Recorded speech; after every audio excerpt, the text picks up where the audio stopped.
নমস্কাৰ ছাৰ বাইদেউসকল OPS অৰ্থাৎ পুৰণি পেঞ্চন পুনৰ প্ৰৱৰ্তন সন্দৰ্ভত আকৌ এবাৰ all India NPS employees federation আৰু ভাৰত চৰকাৰৰ কৰ্মচাৰী মন্ত্ৰালয়ৰ সৈতে এখন বৈঠক শেহতীয়াকৈ অনুষ্ঠিত হৈ যায় আৰু সেই বৈঠকত অল ইণ্ডিয়া NPS এমপ্লয়িজ ফেডাৰেশ্যনে ভাৰত চৰকাৰক কি দাবী জনাইছে সেই সন্দৰ্ভত সংস্থাটোৰ অৰ্থাৎ অল ইণ্ডিয়া NPS এমপ্লয়িজ ফেডাৰেশ্যনৰ মুখপাত্ৰ অংকুৰ ত্ৰিপাঠী ডাঙৰীয়াই আজিৰ এই গুৰুত্বপূৰ্ণ খবৰটো জনাইছে। প্ৰথমতে চাব পুৰণি পেঞ্চন পুনৰ প্ৰৱৰ্তনৰ দিশত আগবাঢ়িছে AINPS EF। তাৰ পিছত কৈছে ভাৰত চৰকাৰৰ কৰ্মচাৰী মন্ত্ৰালয়ৰ আমন্ত্ৰণত আজি মনজিত সিং পেটেলৰ নেতৃত্বত সৰ্বভাৰতীয় NPS কৰ্মচাৰী ফেডাৰেশ্যনৰ প্ৰতিনিধি দলে OPS পুনৰ প্ৰৱৰ্তনৰ বিষয়ত নিজৰ পৰামৰ্শসমূহ আগবঢ়ায়। All India NPS employees federation চমুকৈ AINPS EF-এ পূৰ্বৰ মূল দাবীসমূহ পুনৰবাৰ উল্লেখ কৰি আজি মন্ত্ৰালয়ৰ আগত দাখিল কৰে। প্ৰথমটো দাবী আছে অৱসৰ বা স্বেচ্ছামূলক অৱসৰ আৰু বাধ্যতামূলক অৱসৰৰ সকলো ক্ষেত্ৰতে সুদসহ কৰ্মচাৰীৰ অংশ অৰ্থাৎ NPS-ৰ নামত বা UPS-ৰ নামত কৰ্মচাৰীসকলে যি অৱদান দিয়ে সেই অৱদান সম্পূৰ্ণৰূপে ঘূৰাই দিব লাগে।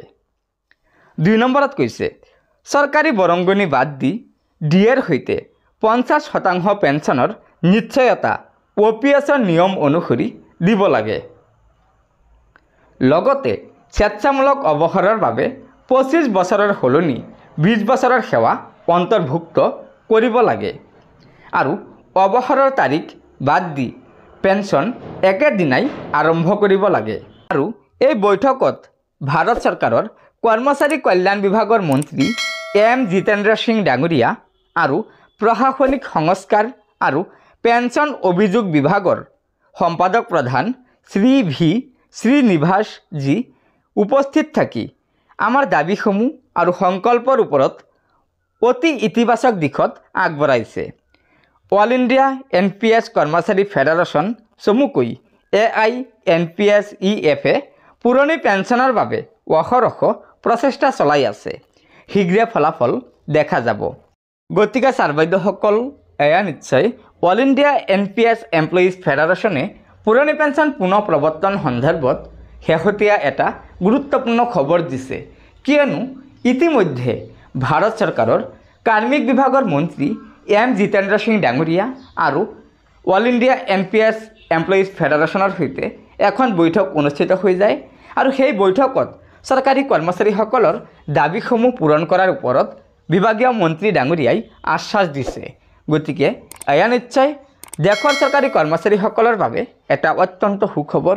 আশা কৰিছোঁ লগৰ বন্ধুবৰ্গক এই ভিডিঅ'টো শ্বেয়াৰ কৰি আজিৰ এই গুৰুত্বপূৰ্ণ খবৰটো জনাই দিব আৰু নতুনকৈ অহা ছাৰ বাইদেউসকলে অনুগ্ৰহ কৰি আমাৰ এই চেনেলটো ছাবস্ক্ৰাইব কৰি ল'ব। ধন্যবাদ। জয় আই অসম।